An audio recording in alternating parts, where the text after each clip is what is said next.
At syempre, dahil kakatapos na nating i-flash, eto naman, mabilis din at malakas.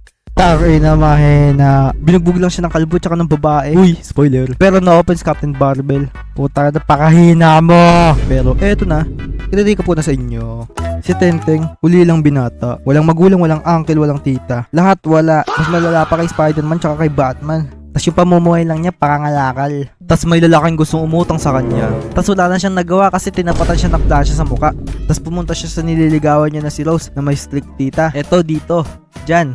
Diyan kayo mainis sa putang ina niyan kasi parang siyang lola ni Dora sa Aldab. Tas pinagtatrash-talk siya ni Aling Tinay. Pero bumawi si Tenteng.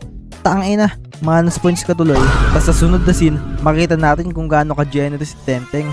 Kasi sa kahit anong hirap niya, naisipan niya pa rin magbigay ng blessing sa mga batang walang nakain. Tas sa kabutihan niya, nakita nang maglolo yung gininto ang puso niya. Kaya susubukan niya kung real or fake ba talaga yon. Tas nag-disguise siya na homeless sa daan. Tas nung nadaanan siya ni Tenteng, binigyan siya ng pera. At ayun, real naman. At mayroong mag-shootang na stranded sa daan kasi naubos yung gasol ng kotse nila. Tas maghahanap